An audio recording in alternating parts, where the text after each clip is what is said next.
So I'm excited about this one. I've been looking forward to this for a long time. Certified mental launcher will take your head off and then help you get your spiritual right. So uh, please welcome the super dope Phoenix to the show. I'm so honored. Okay, What Ray up? said that I only hear him echoing. Okay, so and, and then it's spinning We good? a We little good? bit. It was spinning. Now you're not spinning anymore. Not spinning. Not anymore. You were. It was like buffering. Don't stress Yeah, it. Don't stress. I'm echoing. I like this has been like the frontmost first. It's never, be good. I don't want to waste your time.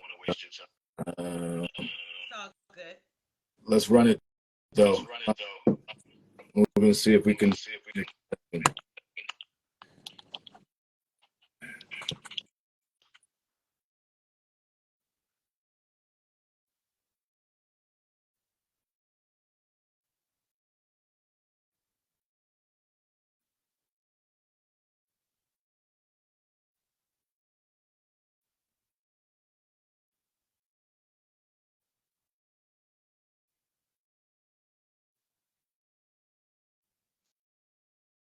Okay. I just want to know, like, in the audience, it's buffering. Like, I don't hear. Okay, now it's not buffering. Now it's not buffering. Let's do it. Okay. So look, I want to say I've slept on you. I got hip to you at 17, and was like, who is this? And and blew me away. So I want to get into history, but before we get into some of the other stuff. So Baltimore is where you're from. I don't hear the accent. Everybody I don't hear the. says that. I don't hear the tube. Everybody says. Everybody says I don't have a Baltimore accent. I think it's probably because I've lived other places. But then again, I know other people from Baltimore who don't have the accent.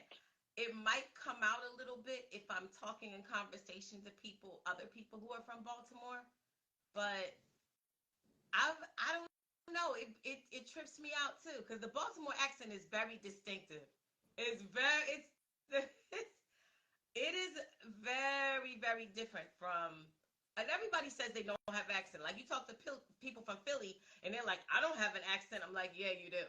Yeah, you do." You talk to people from LA, and they like, "I don't have an accent." Like, "Yeah, you do."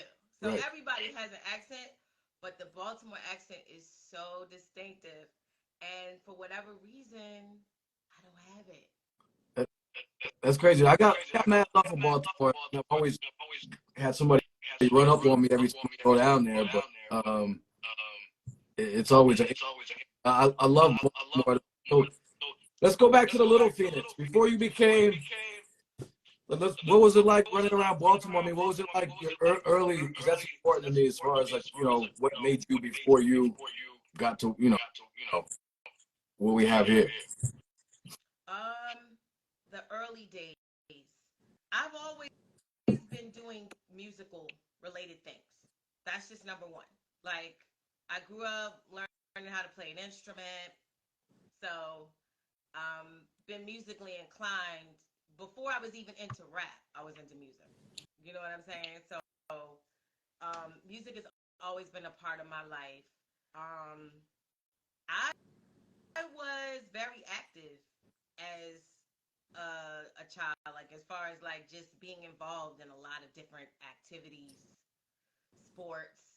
Like I don't know, like I don't know, like people who are watching or clicking in, they've been following me. You know, not even just on Instagram, but even on other platforms like Facebook for years. Like I've posted videos of me like diving. Like I have a lifeguard, like a Red Cross lifeguard certification. Like I was a swimmer, you know, lacrosse. I was just, always, how some kids are like into nothing, so they get involved in all types of bullshit. And then there's other kids that are like into activities all the, like, every hour of their day from the beginning of school to after school is accounted for, like, to up to 8 o'clock at night. That was me. Was that you, or was that because of parenting and everything? Was that just your input? I definitely have to, credit, like, the way I was raised, like my parents, you know. I think when parents get the engine running in kids, then it sparks something in you, and then you run off on your own with your own trajectory, saying, "I want to get involved in this. I want to do that. But they always start it off. Like, parents always get it started. So I No, got both. that's dope. I mean, the more activities, the better. I mean, lacrosse. I mean, you can. I get it. That's the big sport down there. So check. If like I said, I don't know your music and catalog inside and out, and it's great for me because I'm going to get to understand some things. My perception is that, tell me if I'm wrong. Just snapshot. Tiye Phoenix makes. I feel like she's a healer and uses music to help people, but don't get it twisted. But take your head off on that. Like that's what I feel like. Like it's both there. Is that accurate? I'm gonna take that as a compliment. So I'd like to think so.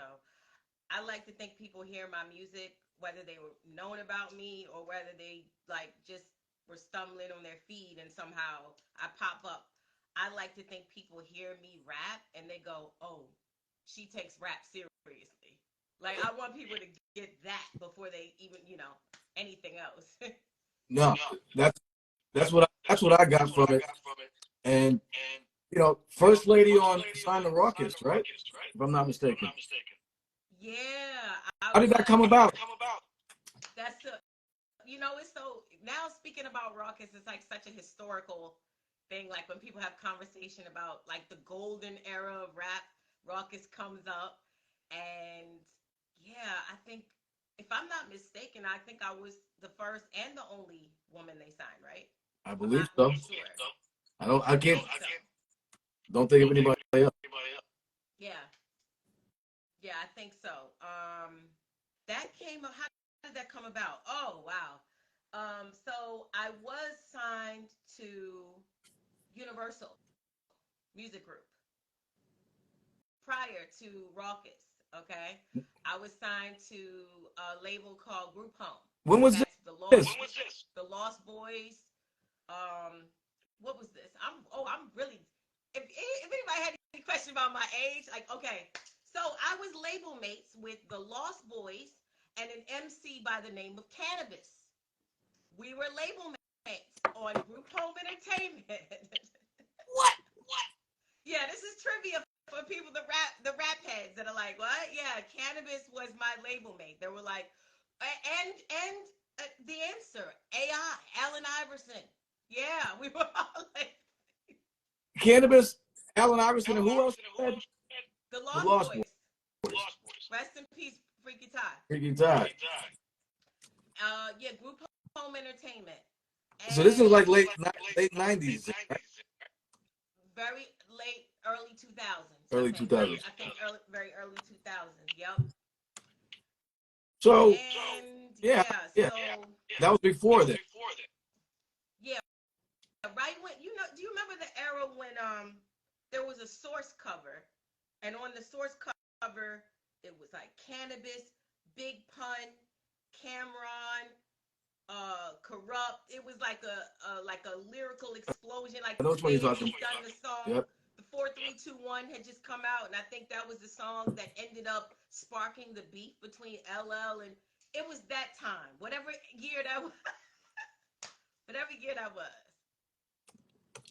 Damn. So then, okay. So then, take us to the Rawkus. I mean, like, how that transition? I mean, So basically, what happened was,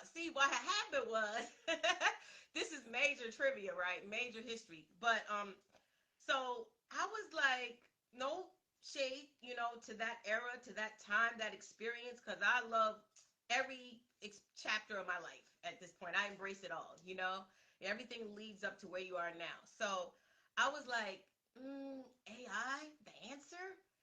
Allen Iverson, he's gonna put out an album. Like, that's my label mate. Wow, this is interesting. Not to knock it, you know, hey, whoever was a fan of AI in the booth, I know you're a fan of him on the court, but whoever was a fan of him in the booth, I'm not knocking it. But I thought that was an interesting direction to go musically. I think rest in peace, Kobe Bryant had put out a record at that time. He had a single out with Tyra Banks. So they were like, oh, the basketball players are about to, you know, get it popping as rappers at the time. I'm like, I don't really see how this is gonna go well.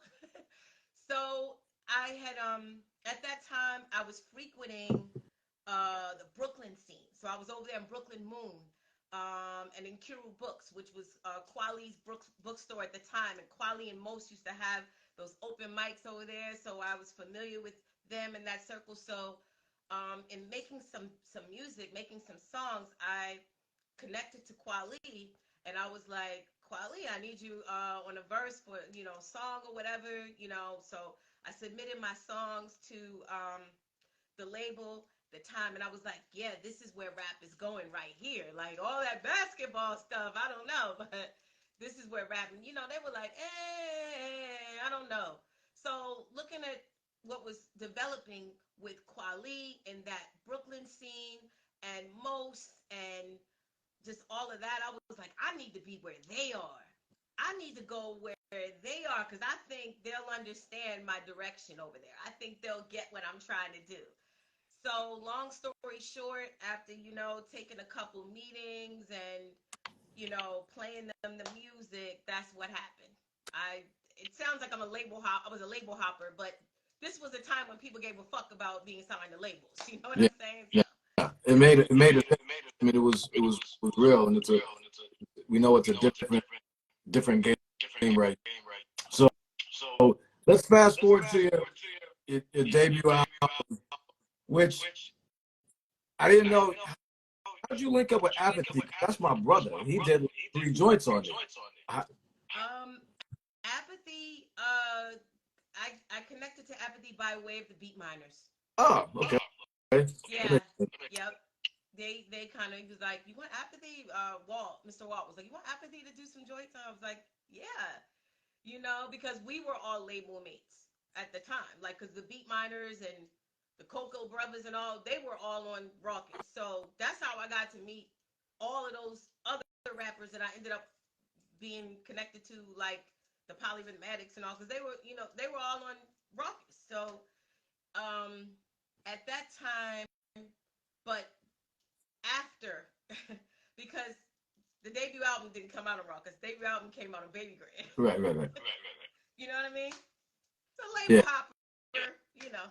I mean, but everybody's got a story, though. It's like there's joints that people are still waiting to have come out from '95. I mean, you know what I mean? So you were hanging with spitters.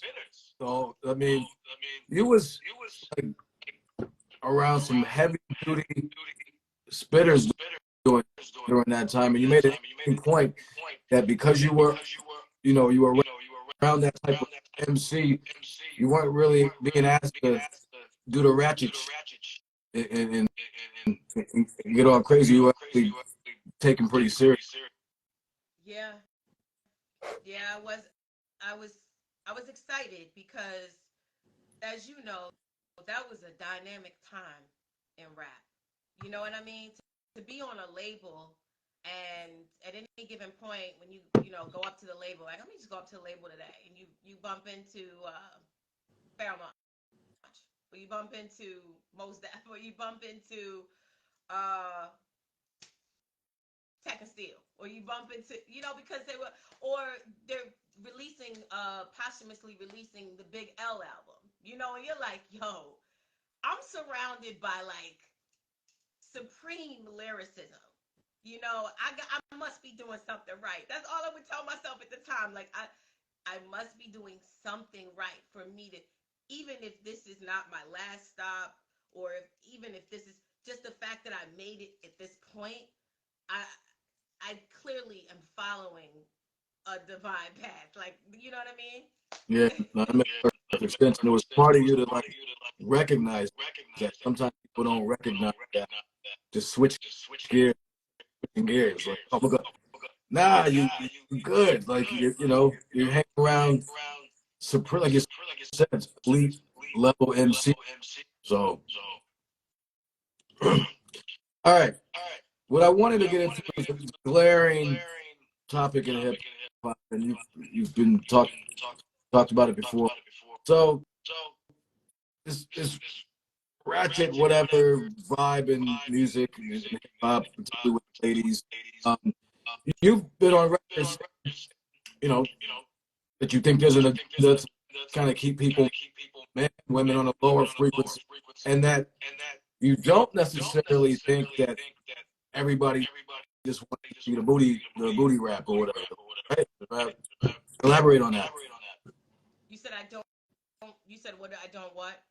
That you don't think that everybody is out here just looking for women, throwing their bodies around, that type of thing. Yeah, I don't think everybody. I'm gonna be honest with you. I don't even think the people because I'm around like 12 and 13-year-olds all day, every day. That's a different story. But I listen. Like, I listen to when they say, Miss Phoenix, can you turn on YouTube? Like, we want to watch. I know the artist they asked me to turn on. You know what I mean? So I know who's like organically hot and who's like being funneled out through the media channels, and it's all like an illusion. Like, because I'm of the belief that I don't care what the popularity looks like or how it appears to the public. I think a lot of, what we see media wise, musically, as far as who's, popping, who's doing well, I think a lot of it is contrived. I'm of that belief that a lot of it is contrived. I'm not saying that all of it is contrived, but I'm very much of the belief that there are artists who are planted, like they're industry plants. I think that's a real thing. That's just not a term that people are throwing out. I think there's a real like situation where people were placed in the media, placed in the public eye by certain key individuals in the music industry or whatever industry they're in, and those people have been assigned to do certain things, like to disseminate certain messages, to push a certain ideology in the culture, for the purpose of destroying people. That's what I genuinely believe. Are there people who really like this music, like they actually think it's good, and they're like vacuuming the carpet in the living room, bumping it in the background, like when they're cleaning up on a Saturday? I'm gonna say the majority. I'm gonna say no. I don't think so. But I Really? think it's popular. See, there's a distinction between, is the music quality, like I'm talking about the actual components in the music, the beat, the harmony, the energy, the lyricism. Is it quality or is it popular? Do I log into these apps and it's the first person I see on these blog pages? Is it the first person that is being pushed in these media outlets? Like, popularity now is almost being made synonymous with good, Oh, and of course. it's not. So I think there are people who are majorly popular, but I don't think people genuinely think these folks are talented, or they're generating quality product. People just I think fortunately, I think there are some people that actually do, and I've talked to, and they cursed me out numerous times. But I will say this: I think you also have to look at the audience. Because my mentor would often say you have the cheaters, so you have that person that somebody wants to be cheated too. So in that sense, I feel like you have people ready. People are ready for this stuff. So I mean, in some ways, I don't think they necessarily want it or seeking it, but I just look at people; they're looking like zombies these days. I mean, like really, like who is it? Tide Pod Challenge, um, Milk Crate. People were eating Tide Pods a few years ago. The Milk Crate Challenge, people walking on milk crates. I'm just saying, like, and those baskets, like, the world, it seems sick. just sick. Like, I don't know. Like, I mean, like literally, like, not, like just like ill. I don't know. Zombified. Yeah, I mean, it's hard. And so I ask you this: a lot of people when they talk about the music, though, and I bring this up, and after I bring up like, I mean, I Cardi B like it's my, I mean, sorry, and people will say, oh, okay, what about Lil Kim? What about Two Live Crew or whatever? You know, so what's your take on that? When people say, well, it's been like this since the 80s and 90s, this type of vibe. They're wrong because Little Kim and Trina, whoever else, yeah, they had songs that were racy content that was of a sexual nature, racy. But the difference is they have bars. The quality of the songs are good. The quality of the songs are memorable. Some of those songs are classic. Like Little Kim, she spawned so many other female women artists that came later. But I mean, you can't say Little Kim didn't give quality lyrics, but did you like Biggie? Because Kim was a spawn of Biggie. Like, so there's a difference. You know what I'm saying? Between a lot of these modern day women artists and what they're doing on the mic and what Kim did or what Trina did. Like Trina and Trick Daddy Nah is a classic record. Like these are songs that like you can go to parties now, age appropriate parties, and you're gonna hear Little Kim crush on you. You're gonna hear Trina Trick Daddy, but you know some of these lyrics that you're hearing now, no, that isn't lyricism. That's not bars. Like that's just shock value for the sake of being raunchy and just having people say, "Did you hear what she said?" And then now you got 20 blog stories, quoting your lyrics because it really was about popularity. Again, it's popularity and just trying to shock people into believing that you deserve a freaking slot. That's what I think. I think that. No, I hear you. I mean, I think there's a difference. I mean, I wasn't the biggest Kim fan, um,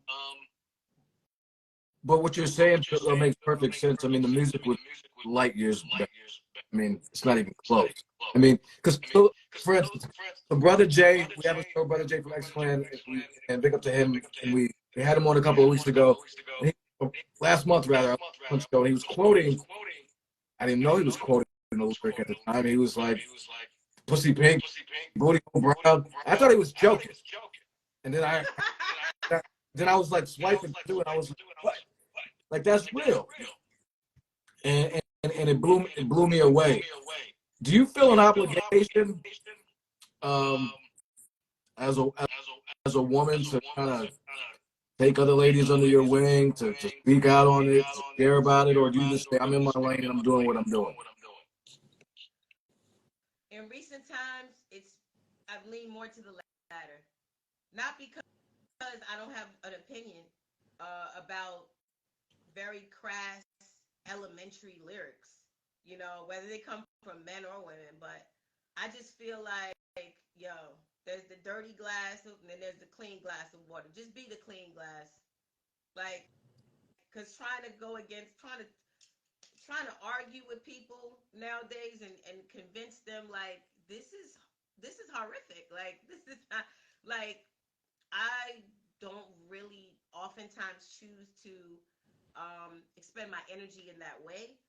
But and also I don't like to be called a hater because it seems like now I don't not that I care because I'm not a hater at all. Like do you? You know what I mean? Even if you're running and running, eventually your destiny is to fall in the ditch.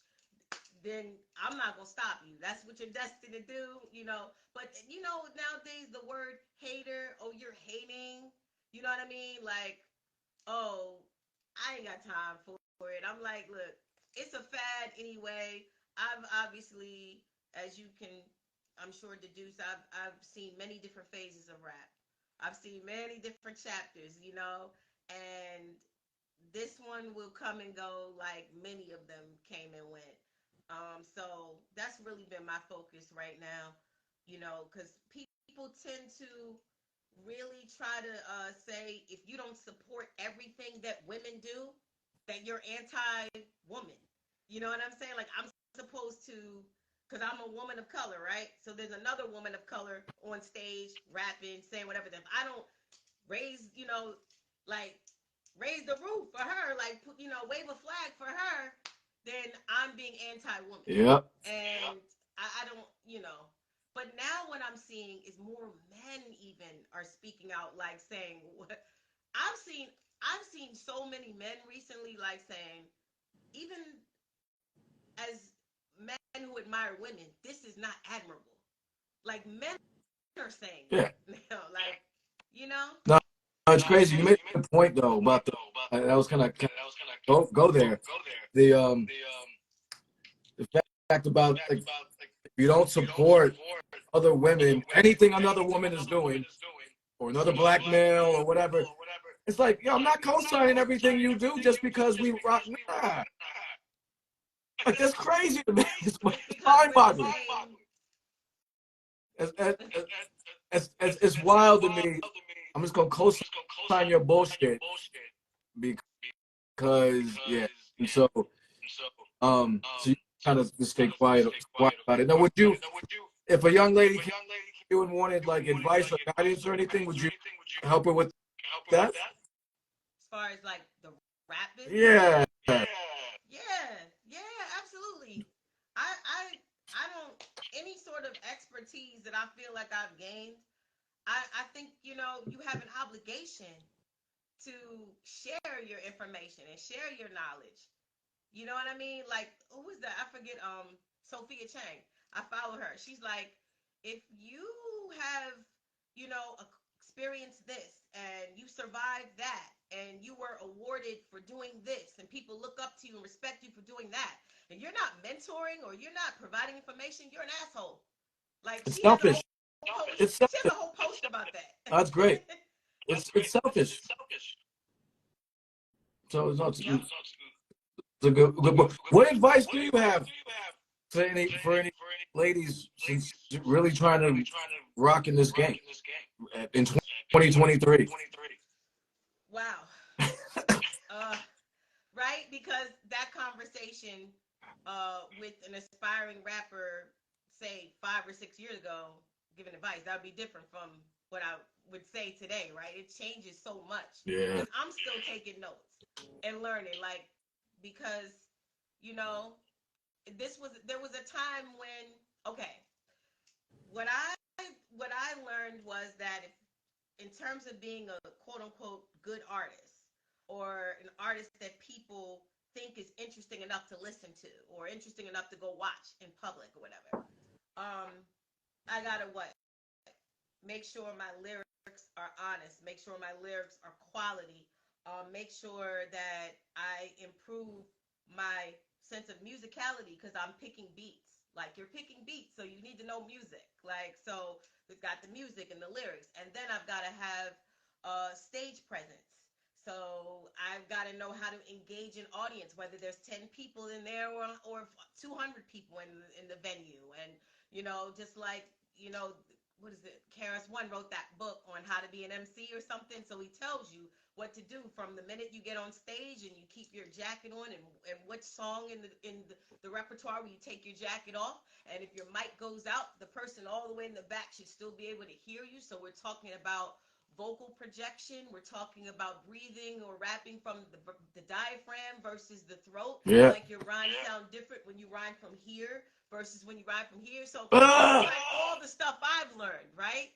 But somebody else might be like, yo, just make sure you got 4 or 5K whatever on your phone so you can make good TikToks. And you could be good. You might that might be all you need. Like you might have horrible stage presence. You might do great TikToks or Instagram, 30 seconds. I got a freestyle. 30 seconds. And all of a sudden you built the following off of that, right? You built the following, a fan base, but you have no stage presence, no persona, no charisma, no whatever. But you still might get a following because that's the time we're living in. So when you talk about giving somebody advice, I don't know. Like, I can give you the advice that I think is important based on what has shaped me, but somebody else might be like, I You ain't do none of that. probably have to ask them what they want. What do you want? Exactly. Okay, and I'll say, because I've told people, do you want to be pop? Do you want to like be an organic artist, develop a fan base that's loyal to you, and maybe eat off of this and the lights on? Or do you want to become a super megastar because you got two different roads to travel? And so I think you got to ask them now what they want to be popular. I want 200,000 on TikTok. Okay, go do this. Oh, well, I want people to respect me for my bars. It might be a little bit this way. So You gotta ask people what it is you're in it for, you know? yeah. Because all of those things that I learned, some people might think I don't need to know how to do none of that to get popping, and they might be right. Damn. They might be right. I mean, think about it. Think about how many people you know that have thousands of followers, and you don't know how they rock on a stage. I mean, you know what I'm saying? Like, let's just be real. Like, this is the. I'm not one to complain about the modern time. I'ma just try to get in where I fit in and do what I feel makes sense to me. And as long as it doesn't violate my personal moral compass, then I'll work with it because social media is not going anywhere.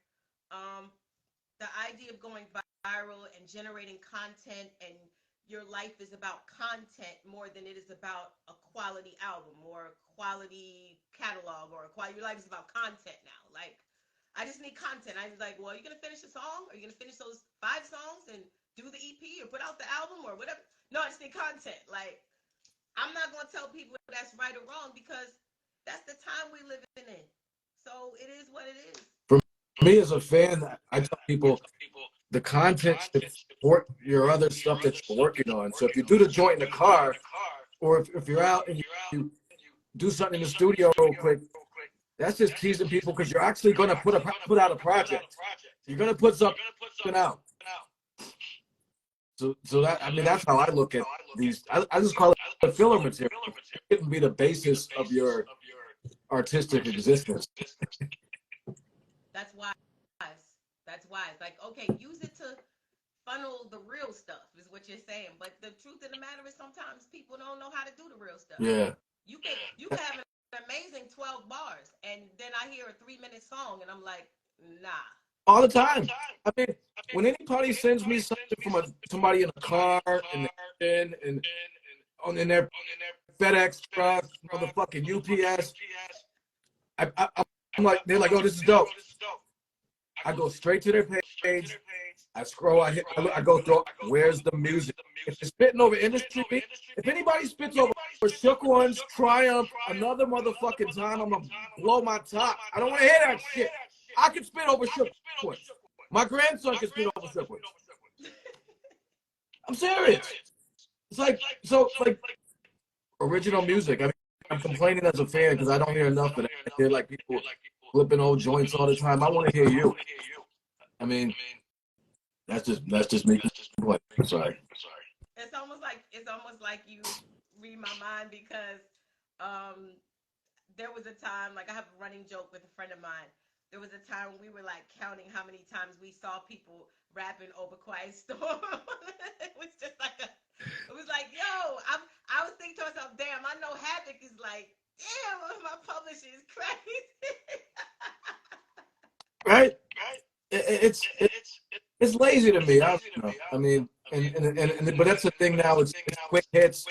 Big up Nash. Big up Nash. It's quick hits. It's 30 seconds.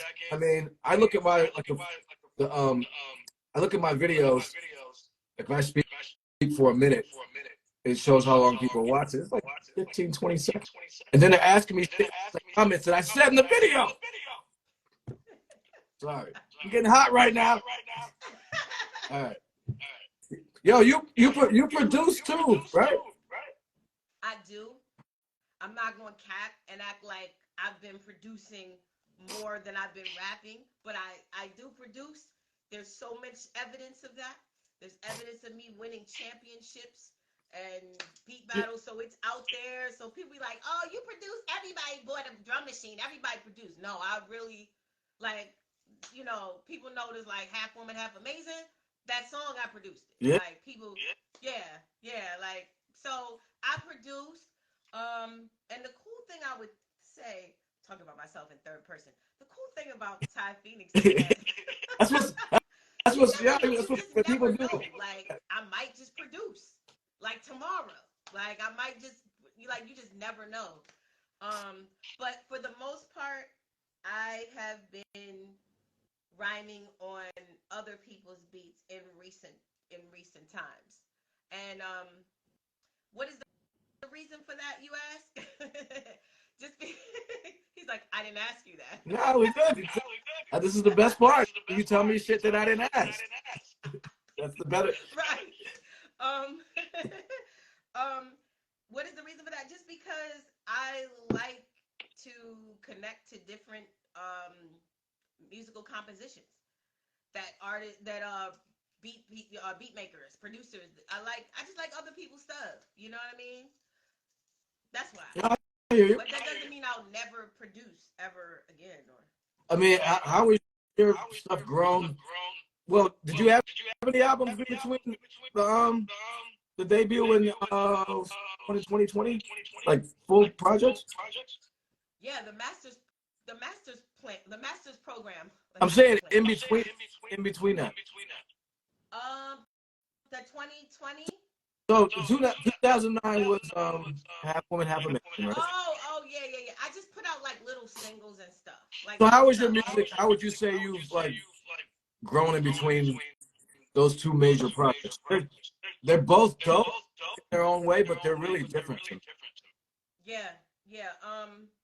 I just feel it's like light years of growth that came from learning life experiences, um, everything that happens that you learn about people, uh, money, um, professional endeavors, like just life, everything that people go through in life between those years, and even like 2020, that whole master's program, with the Kill Bill and all that stuff that came, like like that was pandemic just hit like right then, like pandemic hit like right after that, and it was like, oh, you know, so some people are like, "Oh, you put out." I'm like, "Yeah, I did."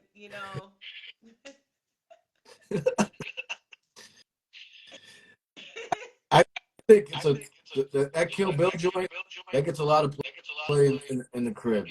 Uh, uh, that y'all off with videos dope. Hang on that one. Thank you. Yeah, Thank you. And I was. you, that was a joint. Yo, I really want to get into this astrology business. This is because it's trendy now. It's been trendy for a while. It's cool to be, and I'm more familiar. So we're talking about the same thing.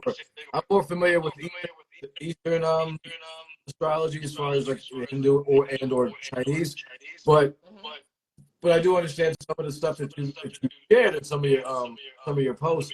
So how do you use it? Because one thing that bothers me with people that are heavily in astrology, just friends of mine or whatever, is that they like will pigeonhole people, and you're behaving like this, you felt like this, and I'm like, all right, I get it. This is in play, but I've always been taught that it's more of a guide, but not necessarily like it's not dictating how a person exercises their freedom. What's your take on that? Yeah, well, to just speak to what you said initially about now it's a trend and people are, everybody can Google something and then create a post like, oh, let me talk to you about Mercury. And it's like, but like I said, the people who been rocking with me, even before present day era, like I can put, how Facebook sends you messages that says 8 years ago today, you were hanging out with this person, or 12 years ago today, you were, in a relationship with such and such, and you like, oh God. But I get posts all the time. I get notifications rather all the time from Facebook. Like 12 years ago, 15 years ago, I was speaking about Jupiter retrograde, and that's when people were like, "What the fuck?" Like at that time, like you got to be brave to be able to speak about higher knowledge or esoteric knowledge at a time when everybody was probably like, "What the fuck?"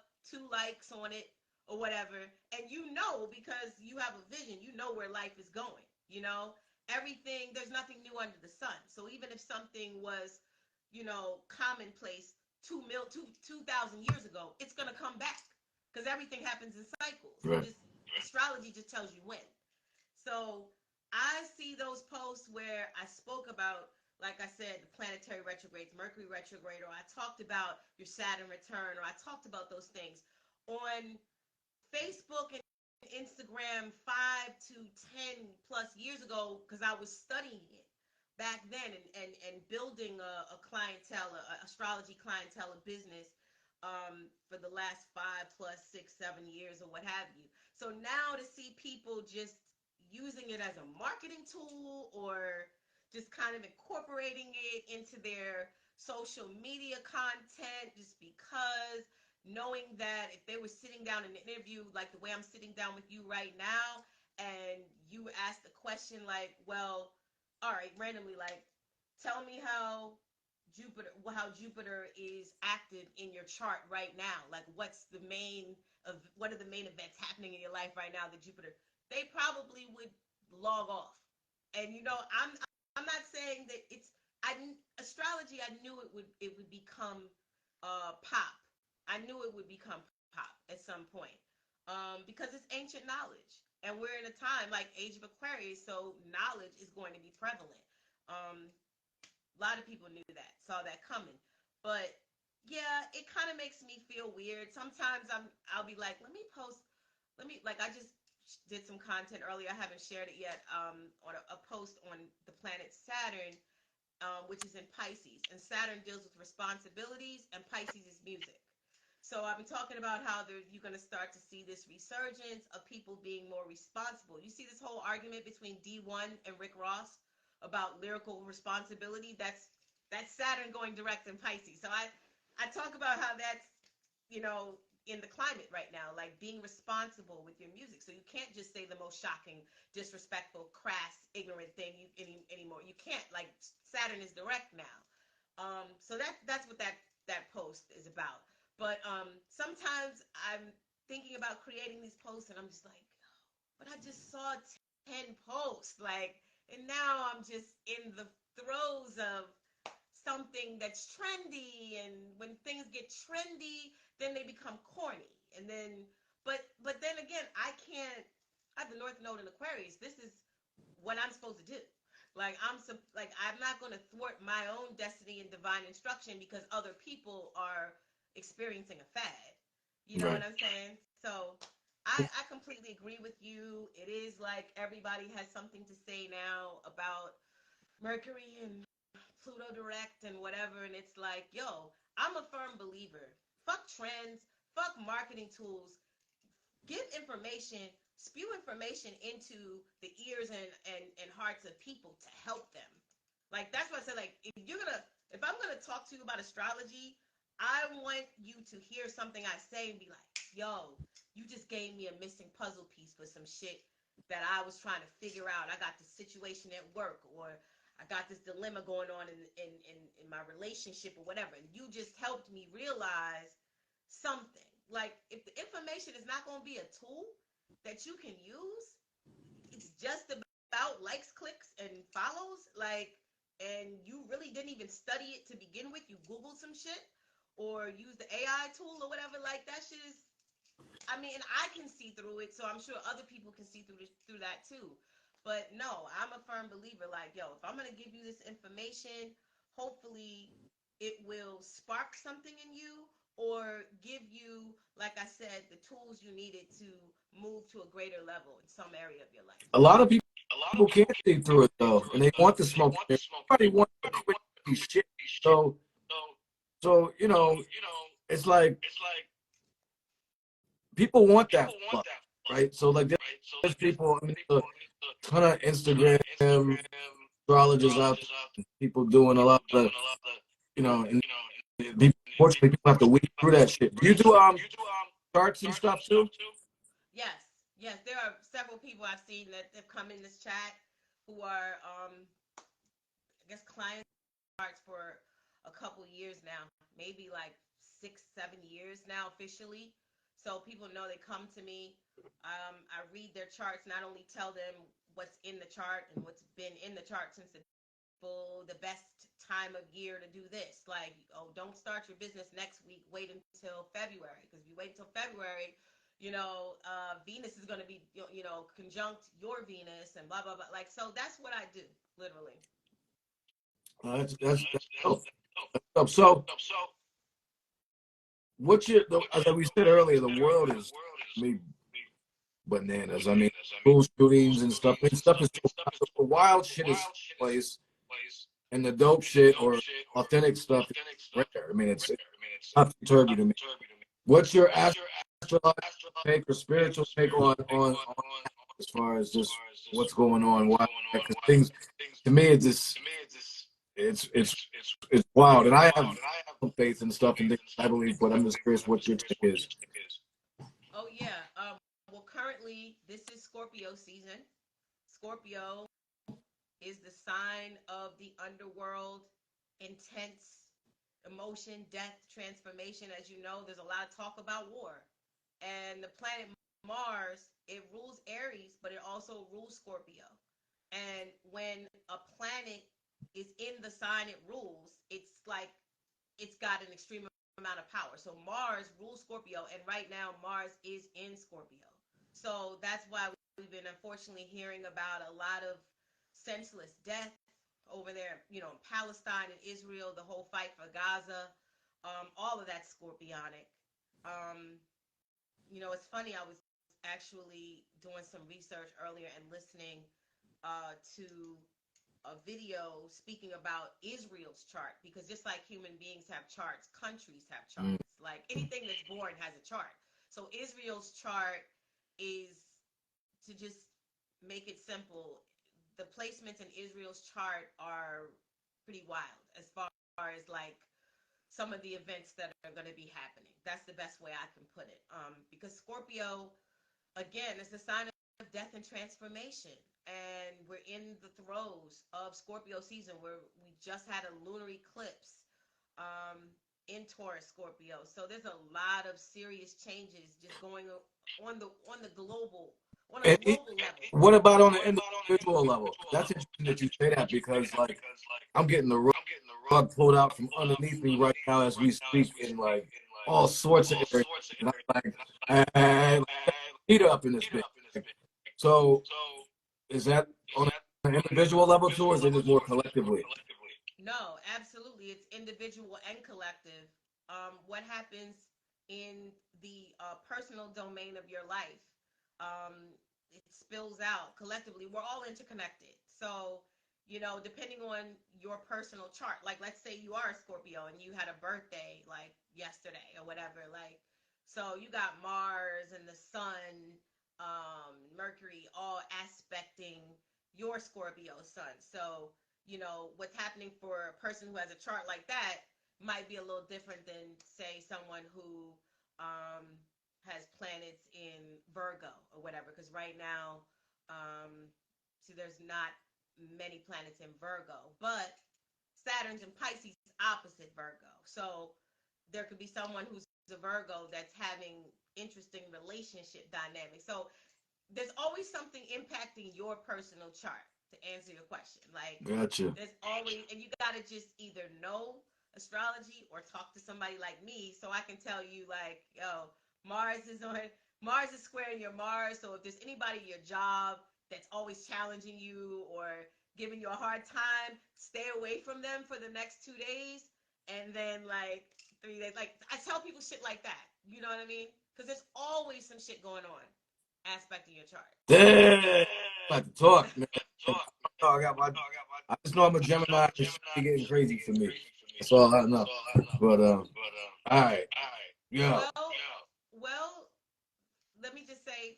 for you, Mercury is going into Sagittarius. I think by this weekend, by Saturday, and Sagittarius is his opposite. That's your opposite sign. So you're gonna have a lot of we're communicating now, but you're gonna have a lot of communication. So if you want to do some interviews, Mercury in the seventh house, which is Sagittarius for Gemini's, like people are gonna be pretty talkative. A lot of Oh, that's dope. I'm trying to get do on from Lords of the Underground. Big up to Clay Kelly. You know. Here's some trivia for you. We were in a movie together. What? Ask him. We were in a movie together called North Housing Authority. I don't know if you did.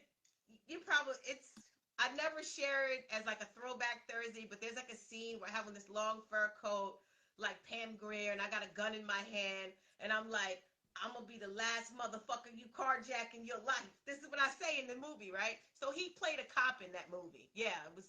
Don't ask. What's it called? North Housing Authority. He was a cop in the movie. Yeah, it was like a Jersey underground sort of, because he's Jersey, and I told you that was my second home. Yeah. We're gonna have to do round two, man. This hour is gone by extremely quick, man. I do have a question for you though, because I just want to appreciate a lot of the tracks. I mean, the thankful track. You said thankful for deceit, lies, betrayal. Just speak on that for a minute, man, because I'm grateful for the hardships and things that I've encountered, because that shit built me. And so just really add on there, because I mean, you got some powerful tracks. We didn't really get into some of the details of your music, but I'd love to have you on again. But speak on that for a minute, if you don't mind. Oh yeah, that record, I would say, is it's a real honest take on just the fact that you got to be grateful for everything. First of all, whatever the fuck you go through, if you didn't die, it didn't take you out. Right. There's shit that you've gone through that somebody else is going through that same thing right now, and they're not going to live to talk about it. Right. They're not going to live to talk about it. So it took me a while to get to that point to realize, like, hey, there's shit that knocks people down and they don't get back up. And you can write a whole like chapter in a book about it and be like, yeah, I did that. Brush your shoulders off and keep going. So, hey, the strong survive and we live to talk about it. Can't say it for everybody. It's facts. I mean, it's no one really cares about the team that beat somebody 75-0. They care about the team that came back, was down in the fourth quarter, read it and come back, or the loser, the dude was 5'0", got diesel, and that's what we care about. We care about the miracle. People still talk about the 1980 Olympic hockey shit. I don't like hockey, but I know about the miracle on ice. You know what I'm saying? So we gotta have you back on again, please. Can we do it at some point? I mean, I feel like we just scratched the surface. Yeah, and then we had small little technical things in the beginning, but it's all good. We got through it. This was dope because I know you're a hip hop head, so being interviewed by a hip hop head is like different. No, I appreciate it. I mean, and for me, it's a genuine thing where I just like there's artists that I know about, like know their whole shit, and then there's artists that I fuck with. I'm like, I need to know more about this person. This person's their music. Every time I hear a joint, it moves me in a way because it's always something I can pull out their music, and I appreciate it. It's always, I may not love the song or whatever, but I pull something out of every joint that I hear from you that's valuable. So, thank you. Yo, gotta go, man. We're gonna have you on again, please, because there's music, there's more astrology stuff. So, thank you. I'm glad we made this happen, though. No problem. And like you being a Gemini, just Venus just went in your fifth house, which is that should lighten the load. I don't know anything about your life. I don't know what's going on, but the fifth house is creativity, romance, kids, So Venus is the planet of appreciation and value. And that just went in your fifth house. So like literally like today. Oh, wow. So got about a month or so of Well, that. So good, enjoy it. I'm gonna try to rock out. Thank you so much. We're gonna get this up on the YouTube channel. We'll tag you and everything. I want to thank everybody for joining us. Tiye Phoenix, ladies and gentlemen, thank you so much. I appreciate it. Yeah, we'll do this soon. Have a good one. You too. All right, peace. Bye. Peace, everybody.